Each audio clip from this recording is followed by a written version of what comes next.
عورتوں کے ساتھ بہترین سلوک کرنے پر قرآن کس طرح خوبصورت انداز میں فرماتا ہے کہ ارشاد فرمایا عورتوں کو اس نیت سے روکو نہیں کہ جو مہر تم نے انہیں دیا تھا اس میں سے کچھ لے لو.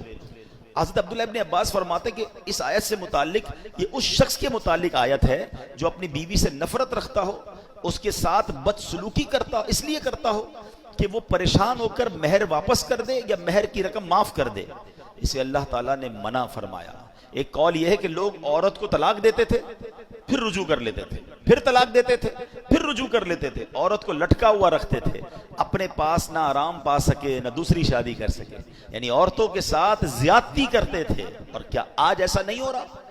بعض جگہوں پر عورتوں کے ساتھ بڑی زیادتی ہو رہی ہے, عورت کے ساتھ اس طرح سلوک ہو رہا ہے جیسے عورت کو پیر کی جوتی بنایا. جناب یہ اسلام ہے, یہ وہ لوگ ذرا سوچیں جو کہتے ہیں کہ اسلام میں عورتوں پر بڑی سختیاں ہیں. آج کل اس طرح کے جلسے ہو رہے ہیں, اس طرح کے سیمینار ہو رہے ہیں, اور معاذ اللہ عورتوں کو یہ ذہن دیا جا رہا ہے کہ نہیں جناب اسلام میں رہو گے تو تمہاری جو آزادی ہے وہ ختم ہو جائے گی. بتائیے یہ قرآن کیا بیان کر رہا ہے کہ عورتوں کے ساتھ اچھے طریقے سے رہنا. نبی پاک کی کئی حدیثیں ہیں, تم میں بہترین وہ ہے جو اپنے گھر والوں کے ساتھ بہترین ہے. اور پھر کیا فرمایا, سن لو میں تم سب سے زیادہ اپنے گھر والوں کے ساتھ بہترین ہوں.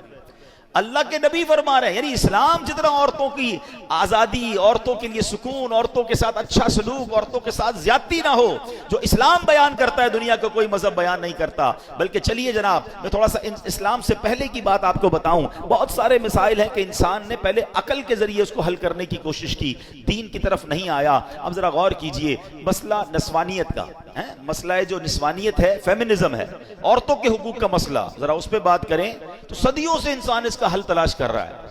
ارسطو اور افلاطون جیسے جو فلسفہ تھے, جو فلسفی تھے, انہوں نے بہت مغز ماریاں کی اور عورتوں کی معاشرے میں کیا اہمیت ہے اس پہ غور کیا.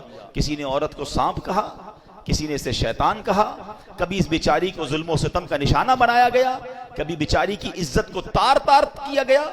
آج دیکھ لیں ترقی یافتہ دور کی مثال دیکھیں, یہ عقل پرست دین بیزار غیر مسلم انہوں نے عورت کو صرف ایک اشتہار بنا کے رکھ دیا ہے.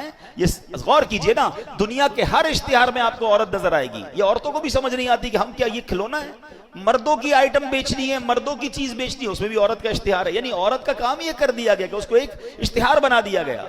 یہ صرف دین اسلام ہے جو بتاتا ہے اگر عورت بیٹی ہو تو رحمت ہوتی ہے, بہن ہو تو عزت ہوتی ہے, ماں ہے تو اس کے قدموں تلے جنت ہوتی ہے, بیوی بن کر گھر میں آ جائے تو آدھا ایمان محفوظ ہو جاتا ہے.